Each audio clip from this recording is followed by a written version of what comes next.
Gold, sapphires, diamonds, blazing in the sun here. A history from Holy Russia. How does it come to Wightwick Manor?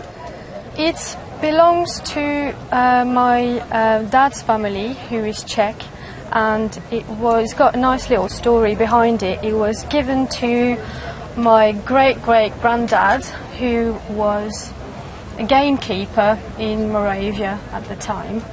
And at the turn of the century, a descendant of the Tsar's family, Nicholas Nikolaevich Romanov, came to the area, and my great-great-granddad organised a big hunt for him. And to show his appreciation, he gave my great-great-granddad this. Isn't that marvellous? Well, in a funny way, we have to take ourselves back to what was a feudal dynasty in a country that was so enormous that when the sun was coming up on one side, it was going down on the other. And it was presided over by a dynasty called the Romanovs, who had an incalculable fortune. And, of course, it led to the Russian Revolution. And these imperial gifts were not unusual in their lives. They gave them here, there and everywhere. When the Tsar of Russia came to Sandringham, he gave the man at Wolverhampton station who opened the train door a stick pin such as this. But it doesn't diminish it in any way. This is a jewel, and your ancestor would have worn it with great pride, huge distinction, because these people had an almost godlike hold over Russia. And Nikolai Nikolaevich was actually the grandson of Nicholas I of Russia. So his descent was absolutely perfect, and this will be one part of a gift.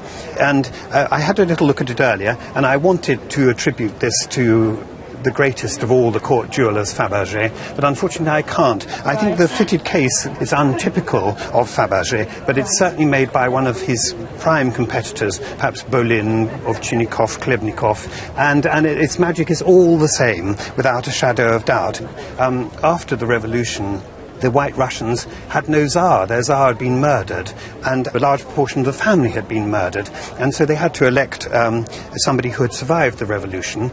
And Nikolai Nikolaevich was actually accepted as the last Tsar of Russia, even though the Romanov dynasty had passed. So you do, in a sense, have, by default, a stick pin from the Tsar of Russia, which is very exciting stuff indeed. Yes. That's a good thing to know, isn't it? Is. But anyway, here we see it. Cabochon sapphires, very soft cut, pure gold colour, and diamonds with this strange, almost like a portcullis design below, but of course this is his conjoined initials in Cyrillic, the two N's, which are like HH conjoined together, for Nikolai Nikolaevich. So it's a stunning souvenir of an imperial dynasty that ended in catastrophe for the Romanovs, and so it's powerful stuff, isn't it? It is, And yes, how are we going to measure that power, do you think?